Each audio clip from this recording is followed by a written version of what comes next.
Hello and welcome to a Photoshop tutorial on double exposure. Double exposure is a really old technique from the old film days, and it's called double exposure because you exposed the same part of the film twice. So you took one shot, then you rewinded the film and took another shot. Thing is, you could use some blinds in front of your lens to make certain parts of the image visible in one of the shots and other parts visible in the other shot. So of course this technique is perfectly doable in Photoshop. So let's take a look at how we do it. I use 3 different stock images. They are all available on DeviantArt for free for non-commercial purposes. Please look in my video description for deep links to the images, and remember you have to be a member of DeviantArt in order to be able to download the images. So let's get started. First off, I want to invert my image so she faces right, which is done in the image rotation menu. Flip canvas horizontal. So next I want to choose her and only her, so I grab my quick selection tool. Then I left click inside her and drag around until she has been chosen. And after that I can either press Refine Edge or I can press Alt Control R, which is the shortcut for Refine Edge. I choose to extract her on black because it'll give me a more precise image of what I'm getting in the end. And I chug up my radius to 15, whatever is suitable. Yeah, let's just say 15. And then I make sure my brush size is large enough for me to be able to sample her hair in order for it to be extracted nicely, or more nice than the default. So I do like this. This is not perfect by any means, but we're not going to actually change the background to black, so this is good enough for now. Let's just say OK for that. And the selection will be like this. And we will simply press the Add Layer Mask. When we do that, the part we have selected will stay and the rest of the pixels will be transparent. So it looks like this. I will just go over here to my stock image here. This is the image we'll be using inside her head, and I will select a portion of the sky. Just press M for your Marquee tool over here and you will be able to drag all these squares. So I'm dragging along the right edge and I'm choosing a slim portion like this. Then I press Ctrl C for copy. It's the same as you would do in Word. I head back to my image here and I press Ctrl V for paste. And I zoom a bit out and I press Ctrl T for transform. You could also go to image transform menu, and while I hold down my Alt and my Shift key, I drag. Now let me just escape this. And Ctrl G again. If I did not press Alt and Shift, I would be able to go out of proportion. By pressing Alt key, I would resize, like mirrored resize or whatever you'd call it. If I press Shift, that will lock my dimensions. So I only want it to be bigger like this, and then without pressing anything other than my left mouse key, I will just drag it out so it becomes like this. This is just to create a little nicer and more moody backdrop. I guess we will need some more contrast on this, so let's just bring up the curves by pressing Ctrl M. Yeah. Now we're just looking at the background, because as we were on our background layer, when we press Ctrl M, this is what we're going to get. And let's say that's fine.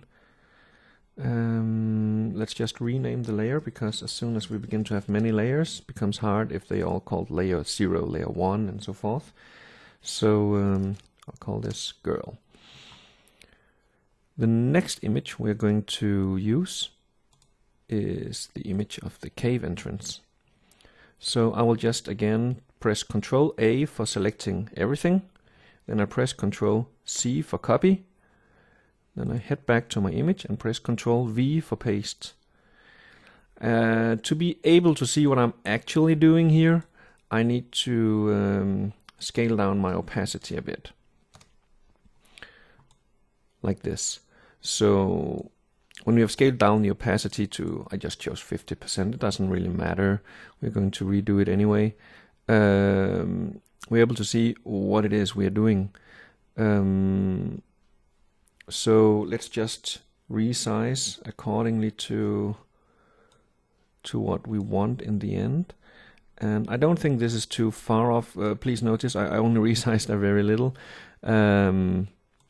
So I will chug up my opacity again. I will just blind the other layers so they don't get in the way. And then I will choose my quick selection tool to just quickly select the inside here that we want to become transparent. This is a little trickier than in the other tutorials that I've shown, because we're going to also need to change some other things. Remember, you can subtract from the selection by holding down your Alt key and dragging into the part that was selected that was too much. And you can add to your selection by simply left-clicking on certain parts that needs to be selected. So as soon as this has been chosen like this, you simply press the Add Layer Mask. And now it did it the other way around. So when it did like that, press Ctrl I, hold down Ctrl and press I. Is for inverse. Remember to be on your layer mask when you do this, or else you will end up flipping the image itself and not the mask. So now we have it like this, and I am going to right click and convert it to a smart object. This is because that now I will need to do some stuff that only relates to this and not the layers underneath. And if I, for example, put in a curve adjustment layer now, it would also affect the layers underneath. But now that I've made it a smart object, I can double click and then I enter my smart object, which is what we just made, this layer with the cave mouth and the mask that is attached to it. As soon as I've done that, well, now I can chug in my curves layers and they won't affect what's underneath. So I'm going to put in a point here, and I will raise the darkest parts of the image to become a little lighter, and then I will put in another point to change the highlights in order for them to become darker. So the end result is this. I should maybe chug up this a little more, and I will insert a third point to control my curve a little more. So this is my end result. You can check the input-output values here. So the first point is of course 0, 0. The next point is 30, 53. The next point is 80, 88. And the last point is 162, 129. Well, the very last point is of course this, which is just 255, 255. So as soon as we are happy with that, we are going to save by pressing Ctrl S. And that will update our image over here. So now comes the more tricky part. We are going to enter our transform menu, edit transform, and we're going to press warp. By warping our image, we can decide how the cutout should really be. And what you want is something that does not reveal her eyes like this. So this is going too far. But we also want as much of her to become visible inside her, so we can put something, so we can put an image inside her that will be visible. And there is also the puppet warp tool that you could have used. Some prefer that. I just need to make a quick adjustment for this, and that's why I chose the standard warp tool. It's very fast. As you can see, I just click around and I can kind of model the inner part of the cave mouth that I want to that I want to end up with. So now it looks like her ear is in the center, and I guess that's pretty okay. So I'm going to go with this, and as soon as you're happy, just press enter. Or you can press if you prefer to stay on the mouse, you can press up here. So this is my final result for the cave mouth. So let's give that layer or that smart object a name. We call it cave mouth. Let's just quickly return to the girl. I will do the same thing to her actually. I will right click and I will convert her into a smart object. That is now called girl. So I double click to enter it, and then I throw in a gradient map. Now my gradient map should be perfectly black and white. If your image is not black and white, you should go a step back, Control Z or Z, and press D for standard colors. And you can press X to swap them, but just press D and have the black as your foreground color. Go down here to the yin yang symbol and press gradient map. So now you get an adjustment layer that is a gradient map. And for the layer blending mode, change it to overlay like this, and just chuck the opacity to approximately 25. That will desaturate it nicely. Now I will choose my girl layer, and I will choose my yin yang icon once again, and I will throw in a curves layer. This one is to control that part here. It looks way too bright, the highlight on her shoulder. So I will have my eye on that while I drag down, and I will end up with something like this: 196, 147. If you're not able to see this part on your curves, simply drag it down a bit. Forgot to say that before, I'm sorry. So once you've done that, fill this layer with pure black. Make sure you have black as your foreground color. Hold down your Alt key while you press backspace. So now this layer won't affect anything. So now change your brush tool, choose your brush tool, press B, and change your foreground color to white. I simply press X and just do like this. So now we got it dampened. It was way too much, and now she looks very flat. It's allowed to be brighter than the rest, just not that bright, you know. So instead of redoing our curves, we could just redo it like up here. I will just change my opacity because I'm lazy like that.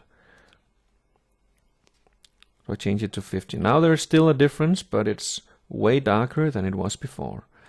We need the entire image to be much darker as well. So I go up and choose my uppermost layer, and then I make another curves adjustment, and I pull this down, down, down, down, and I make another control point like this. So now it's very sad in contrasts. You know, the contrasts are very low. That's all right. The first point is input 90, output 49. The second point ended up being 217 and 175. So actually, we don't want her the face itself to be this dark. So let's just choose our brush tool. Let's change to black, so we can now paint the parts that it'll not affect. So we'll do like this. Yeah. In the end, we want it to be more desaturated. So I will just do it the lazy way by choosing hue saturation. And I will chuck down my saturation to, let's say, minus 45. My OCD can't handle anything but numbers that are divisible by 5. So as soon as you've done all this, you press save. File save, or you can just press Ctrl S like I just did, and you can close it, and you can return to your layer or to your image. That's going to be the final image. So now our image looks like this, and we can chuck on our cave mouth, which looks like this. Let's just quickly enter our cave mouth layer, and let's take a look at here. The these parts are actually not so nice. So let's just redo it a bit by being lazy. We can hold down Control while we click with our left mouse key here on the mask. And let's invert the selection by pressing Ctrl-Shift-I. So now this part has been chosen. We can select, modify, expand, and we can expand our selection. Now we don't want to expand it all that much. Let's just say 3 pixels. Once we've done that, we hold down our Alt key and we press backspace. And what happened here was, let me just flip that in so you can see. I can go back in my history and show you. This was before, when I just opened up my my smart object, and this is after that I've expanded my selection and filled it with black. So as you can see, I chose a little more than what was chosen. Then I chose to make that area transparent. So now the selection looks much smoother, and there was some purple fringing, some chromatic aberration that we are now rid of as well. You can see it here. It's like purple in the edges. So once we've done that, let's just press Ctrl S for save, and let's close it, and we're back. So being out here on my smart object, I place a layer mask. And on that layer mask, I will simply choose my brush tool. I will choose a slightly bigger size for my brush. I just choose this soft brush. I always do that for these selection purposes. And I will simply begin to draw like this. I guess we could have chosen it a bit more soft.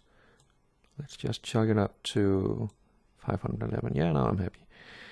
So when you begin to see her facial features, you should take more care, not be so sloppy as I am right now. Just begin to draw in like this.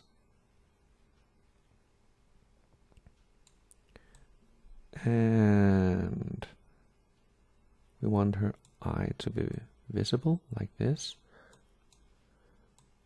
And we want her hair to be visible. There's we are not allowed to have anything outside of her visible, but we'll make sure that nothing is visible outside of her in just a little while. So here I think I will go with a smaller brush. I'll end up erasing the edges altogether. So I end up with a result that looks like this. Yeah, so this is going to be our cover. Let's just make sure that nothing of this layer is visible outside of her. Hold down Control by pressing your girl layer, the little image that is a symbol for your girl layer, and your selection for the girl layer is immediately chosen. Now make sure the layer mask for cave mouth has been chosen, and invert the selection by pressing Ctrl-Shift-I. Once that has been inverted, you can also go up to select, where is it? Here, inverse. So that would give the same result. I just prefer shortcut keys. Once you've done that, hold down your Alt key and press backspace to fill it with black. Just make sure black is your foreground color. And now we're sure that nothing of this layer is visible outside the girl.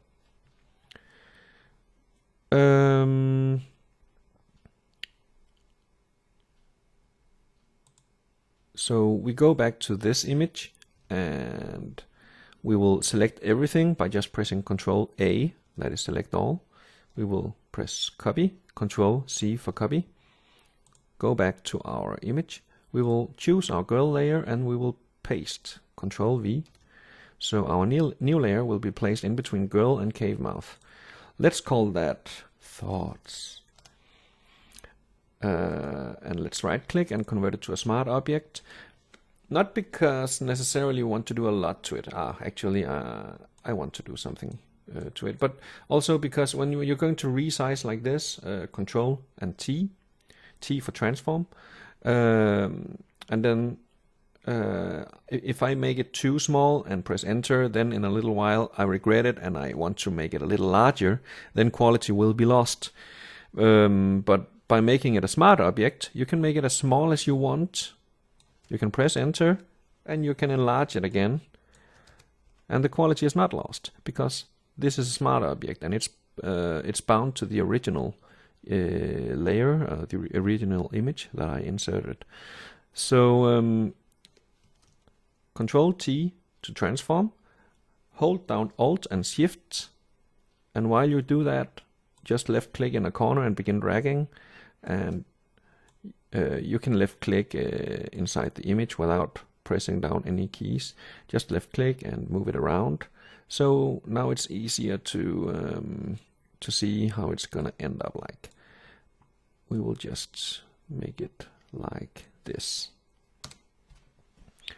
So all this inside the cave mouth, it needs to be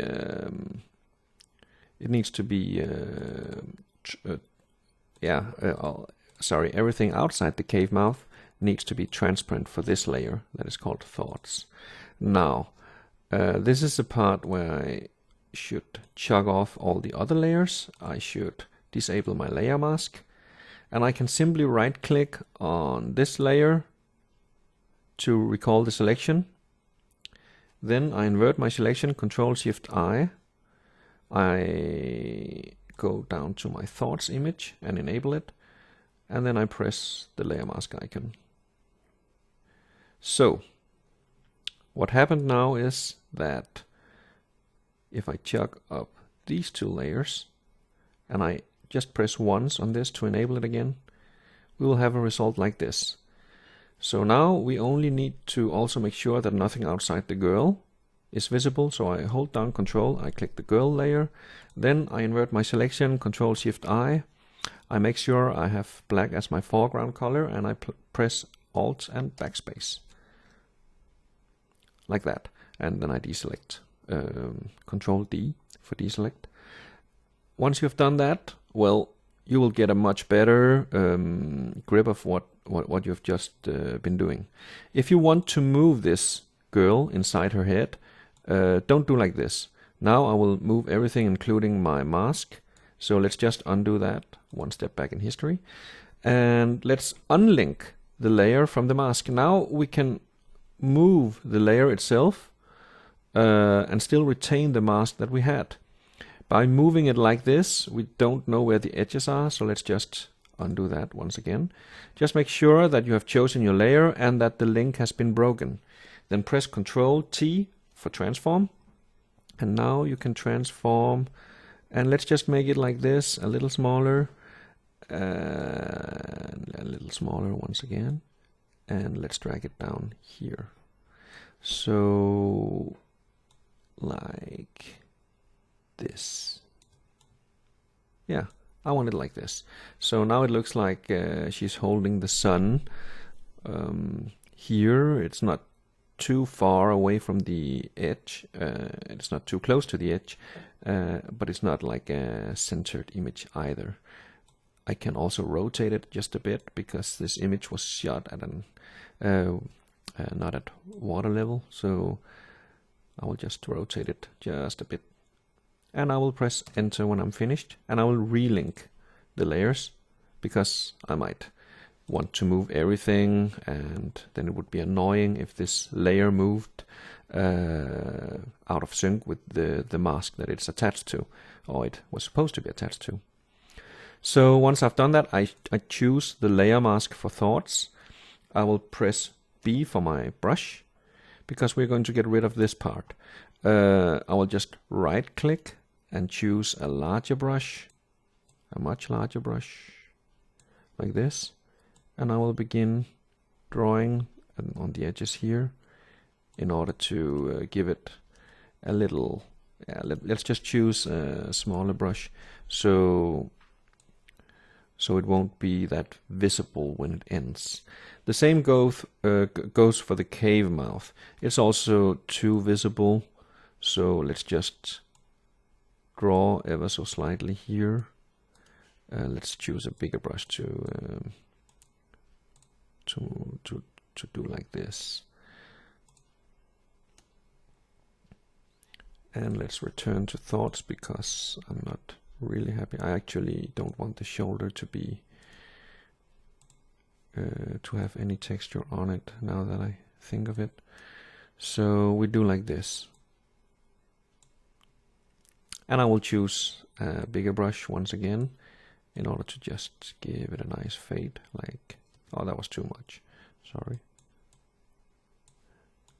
To give it a little fade like this. This is really a matter of taste. You may not like what I've done here in the end.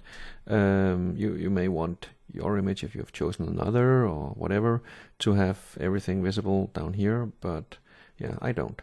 So I will choose my background layer. Actually, I will need to darken her a bit. I will also need to darken the background layer a bit because it's too bright now. So let's just press Ctrl M while we're on the background layer to bring up our curves, and I will insert a control point. I will pull it a bit down like this. So I end up with 84, 117, and I press OK. Now it's beginning to look jitterish here. You can see if I zoom in, doesn't look all that nice. Well, this is very easy to remedy, of course. You just press Filter, Blur, Gaussian Blur, and you just choose a high enough value for this stuff to disappear. Don't go bananas on this value. You will end up with banding instead. So 25 is pretty okay. I can repeat my last filter by pressing Ctrl and F. The last filter is the Gaussian blur we just made, and here you can also see the shortcut Ctrl F. So I'll just repeat it a few times in order to make sure that that it's nice and even and that there are no jitters left. So like this. And now we're almost finished. I only need to do a few more things, I promise you. So I will create a new layer, Control Shift N to create a new layer. Let's just call that glow. And let's choose a brush tool, B for brush, and let's just flip so we have our foreground color is white. And let's just paint ever so slightly along her like this. Yeah, too much? Okay. So let's chuck down the opacity for that layer to like 70. I will just return to drawing a little more glow on her, in front of her. There should be a little more glow in front of her than behind her, I think. So like this. And so what we need now is for these cliffs, they are still too greenish up here and they're still too bright here. Now this is why I make a layer mask, because if I had just made all my adjustments in advance and thought that, hey, this is fine, this is gonna work well, it's very easy to guess wrong here. So double click on your cave mouth smart object and go in here. Now the problem was here in this vicinity, so I will just throw in another curves that are going to take care of only that area. We are going to make 2 control points like this. Let's just see before and after. So we don't want everything to be affected, so we will hold down Alt while we press backspace. Make sure you have black as your front color. So now this layer doesn't do anything, and we will choose B for brush. We will choose a much smaller brush, and we will press X to have white as our foreground color and begin drawing like this. And also here, I guess. It could be a little darker as well. So the tonality is off. It's way too greenish. So while we are on our top layer up here, we just choose this yin yang icon again. We choose hue saturation. And because we are very sloppy, we don't need to be all that precise. We just change the hue until this, that doesn't work at all. So forget what I said. Choose a green channel, don't be lazy like me, and let's just see. maybe the issue is something else. Now I'm pulling in extremes just to see what has an effect. Sorry, return to our master channel and just chug it off like this. And after that, throw in a photo filter. It's orange. So let's chug it up a bit to 35. And that's that. So before we started and after, you can see the glow is much warmer now, and these troublesome areas that were too bright, they have been darkened severely now. So let's save the results, and let's hope that was good enough for our final image here. I would say yeah, it's very close. I just want to zoom in here to refine this area. Oh, remember to choose your layer mask, and remember to choose black as your foreground color. Let's just go a bit closer, like this.